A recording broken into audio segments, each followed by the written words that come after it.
Hey, what's going on, fellas? What's going on, gang? This is your boy James, aka Coach Simmons, and I am coming to you from the mobile studio, as you can see. So my eyes are focused on the road. I will be talking to you, but I am safe. Just want to let you know. But coming to you with a post game presser last night. My fourth grade girls, we had our third game of the season, and we came up on the short end of the stick for the third time this year. Girls are definitely getting better. Held this team to 10 points of total offense throughout the game. But the problem is we did not score any points. So that is tough. And it wasn't for a lack of opportunity. We had plenty of opportunities to get on the board, and we just didn't convert.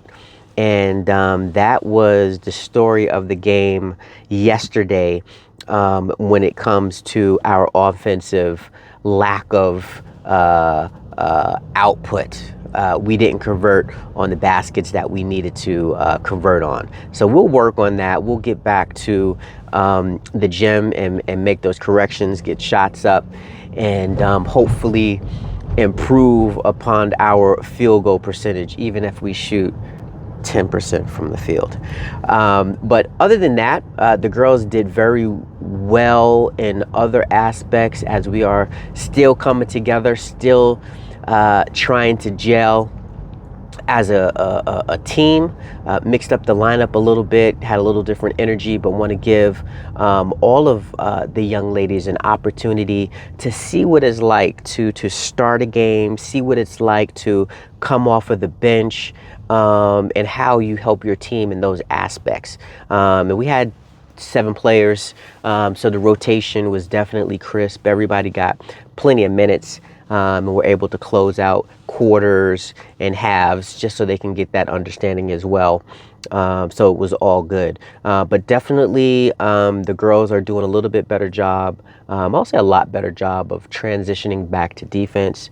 We can't pick up full court. We got to get back to the 3-point line on the other side of the basket of the goal that you're defending. So we have to learn to sprint back, get back. That's one of the things I want to talk to the girls, is just that level of intensity. So we had a couple of breakdowns in that regards, and I think that happens when we make a switch, a sub.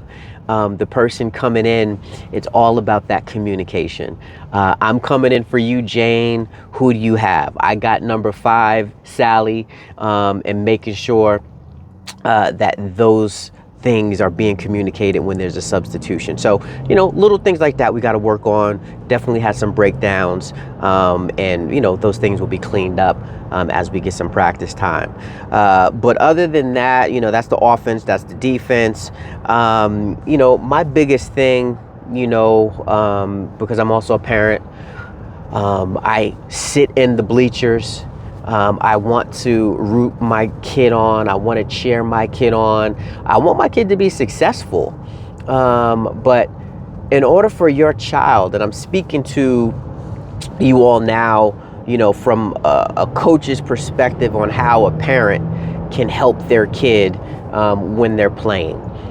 Because what I've noticed, throughout my sports career, but what I'm noticing a lot more now is, when parents are on the sidelines and they're not cheering their kids like good job and way to go, love the intensity and the energy, that's cheering your kid on.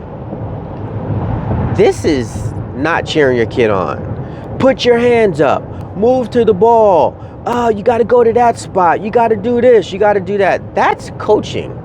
And when you're in the stands as a parent, you're not a coach, because your child is no longer listening to the person that they have been working with in practice on a weekly basis, getting instruction from their coach, that person who they've been working with in practice on a weekly basis. Now your voice, your coaching is usurping whatever has gone down in practice with your child's coach. And your child is going to listen to you first and foremost because you're their parent, right? And when you're talking about at this age, 4th grade, it's really hard to make a distinction of, yeah, I know you're my parent, but I'm playing a game and that's my coach, right? Really hard to make that distinction.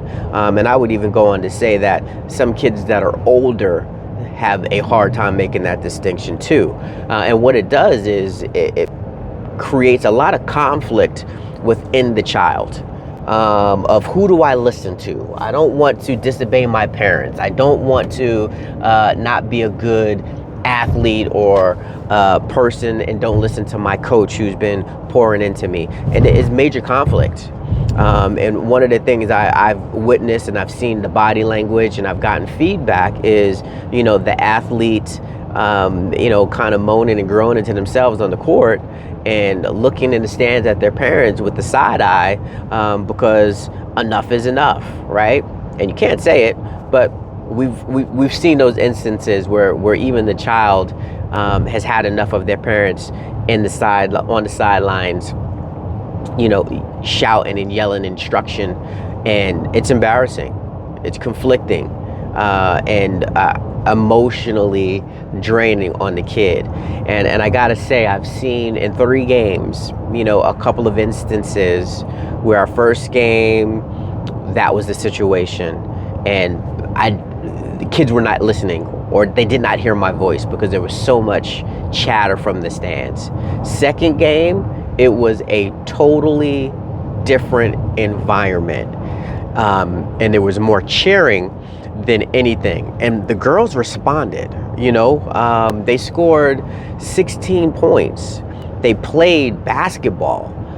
They had fun. They were competitive, and there was not coaching coming from the stands from parents. And then yesterday it went back to more coaching than cheering, and I just saw a lot of negative body language from the athletes, a lot of confusion, and a lot of not following just the simple things that we've practiced, and listening to my on-court instruction as well. So for you parents out there, the best thing you can do for your child, if you really, really want them to be successful, is let them be coached, right? Let them be coached by the person that's working with them on a week-to-week basis, that has put in an offense, that has put in a defense, that has put in out-of-bounds plays that your child has been practicing and working on. When you come to the game and you're telling them to do something, you're telling them something totally contrary to what they've learned. Confusion. That's the only thing it's going to lead to. So please, cheer as loud as you want. Root for them as loud as you want. But leave the coaching to the coaches.